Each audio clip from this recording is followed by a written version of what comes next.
Alrighty, folks. The other day I got a series of questions about seller financing. I always like the opportunity to talk to one of my friends about this. We're going to talk with Millennial Mike, who has done several. And yes, he just did another. So we get to hear about that. Mr. Millennial Mike, congratulations for all you're doing. You're rocking and rolling. Good to see. Happy to be here. The deal that I did just get put under contract has a grand total of $3,000 down out of pocket. 0% interest rate, by the way, on the payments. I learned that one from you. It's going to be a fantastic deal. And then I'm going to bring private money in to even make it better. And I'll explain that on my channel. But this question was a YouTube comment. And it was such a long, well thought out question. We figured it needed its own video. So this is from Jonathan Flags. He says, it's interesting that all of your seller finance deals are in the 65 plus in age range. I wonder if that's related to gaining equity over time. Can you go into more detail about seller financing? Here are some topics that others might also like to hear about. So the first thing we're going to talk about are the pros and cons of financing versus selling it outright. This would be from the seller's perspective. Yeah, so I've covered this a bunch. Essentially, you have to become very articulate in this conversation. You have to, first off, you need to listen. You can't shove. You can't, I think too many people rush to this. But you have to understand the tax savings. You have to understand headache. You have to like headache of either having too much cash or running the building. You have to talk about maintaining income, secured position. There are just plenty of benefits why a seller could understand this. And you need to be able to talk about all of them, but understand in what order and what importance that is to the seller. So yeah, that's the first talk track. There are plenty of videos on my channel talking about that. Right. Yeah. And I agree with you. You do have to be able to sell it. In fact, I'm going to post a little 1-minute video on my channel because I was negotiating with the seller and I thought to pull out the candid cam at the last second. And I was able to get the last 1 minute of me closing the deal and getting the handshake done. But it is a skill. It's a skill that you obviously have as a salesman. You're good at working with people, at handling objections. I credit my time in law enforcement. Most people don't want to get put in handcuffs or get a ticket, but you can resolve that conversation peacefully and get them to come peacefully into custody. I'm selling them on not fighting with me. So that's where my talent comes from. All right. So pros and cons was covered. Let's move on to how much equity / LTV, loan to value, is required for a seller finance deal. Again, there is no kind of hard and fast rule. I will tell you that the seller must have some equity. Otherwise, there's no position there, right? But in theory, a seller could take back a 5%. In fact, I have a small business guy, Bo, on my channel all the time. And it's very common for small business owners to carry back 5, 10, 15, 20%. I would say in real estate, it's far more likely to at least be 20 to 30%. Typically what will happen is if it's low like that, it's going to be in second position because most buyers will come in with a first mortgage. So let's say the first mortgage is 50%, then the seller takes 30, then you have to have 20% equity. So you can play with it, right? Seller financing doesn't have to be a first. It can be a second. But if it's going to be a big piece, say like 70%, then I'll probably want to be in first position. So again, you need to understand the situation. A lot of people try to put seller financing on every deal, and that's a mistake because if they have 3% equity and there's 6% selling cost, there's no deal there.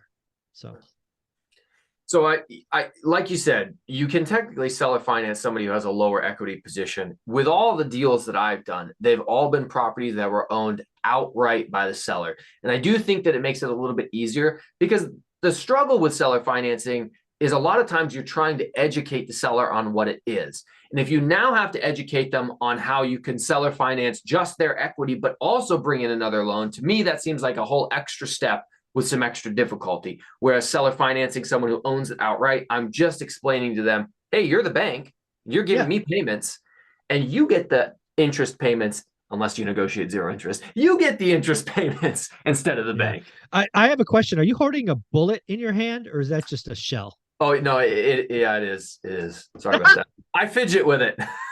That's what I do this in all my videos. I always fidget with it. I'm glad you know what that was, Mike. When we go to Vegas, you and Dion and the Lumberjack and I are going to Battlefield Vegas, and we're going to go shooting. It's going to be fun. Okay. Show me how it's done. Right, exactly.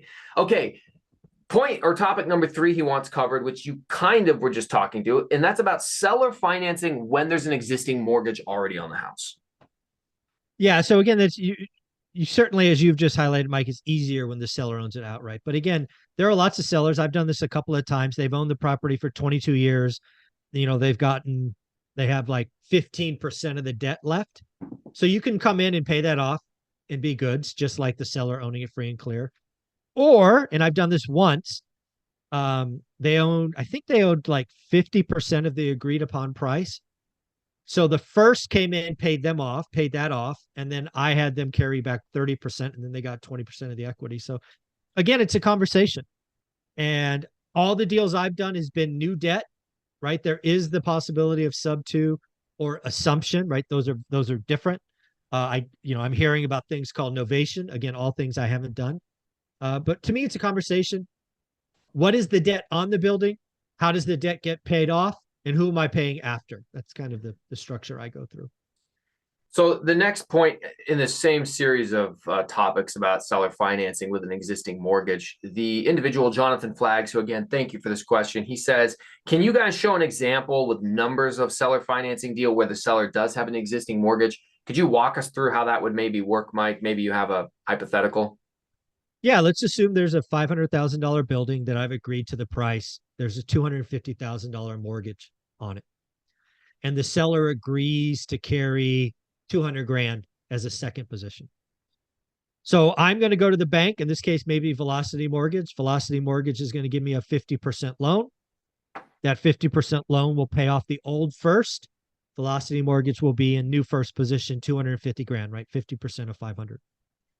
Then the seller agrees to take back a second called a seller second for 200 grand. And then I put 50% down. It's called the 50, 40, 10. I talk about it all the time on the channel. So that's exactly how I would do it. Right. Does the bank allow you to finance your property? And I would assume probably what he's asking is, well, he doesn't know any lenders who will do this, which is why you mentioned someplace like Velocity Mortgage. Yeah, you got to just do, it's not a traditional bank. Traditional banks typically are focused on selling stuff to, Fannie and Freddie and things like that. You could talk to some community banks, maybe a credit union. You just got to talk to more banks. And I use Velocity Mortgage on purpose because I know it works. And, dozens of other one rental at a time students have done that. In fact, Matt, the lumberjack, did a 50, 40, 10, I guess a year ago, maybe 18 months ago. So I know it works. Why would you sell outright rather than offer to finance your own properties? I don't even understand the question. I mean, some people need the money. Some people don't know about seller financing. Some people don't have risk. It's not my job to, question the seller. Mm-hmm. My job is to understand what they want and try to deliver what they want. Mm-hmm. I think that's a very odd question. Well, an example that I would use, the individual who I was just closing my seller finance deal with, he and I kind of had this conversation because he wanted to sell his property for $20,000. Yes, the entire property for $20,000. I invest in Indiana. Real estate's cheap. He wanted to sell it for $20,000. Now I wanted to do seller financing where I only give him $3,000 and then I make $400 monthly payments until the house is paid off. And I had to educate him on some of the advantages. Now, one of the first things he asked, and it was to his credit, he was like, well, is there a tax benefit to me for doing it over payments? And I said, well, on a $500,000 house, yes, there's some tax benefits to this. But on a $20,000 house, you're really not getting any tax benefit because it's not going to bump you into a different bracket. But we had that conversation. All right, lastly, why are sellers mainly comfortable with this structure at 65 plus? Is it their experience in the market or related to having a paid off mortgage? I suspect, let me go revisit my conversations. I do think it's because they have experience in the game. They've been in real estate for a long time. They understand seller financing. They may have even done seller financing when they were building their portfolios. Yeah. So all the ones that I've done, they had decades of experience and this was not a foreign concept. In fact, more than half the time they brought it up to me as something they would look at. Well, Mike, those were all the questions on this seller financing topic. If people have other questions, leave them down in the comments below, and we got more videos to react to next. Awesome. I look forward to it. Thanks, buddy. I appreciate you.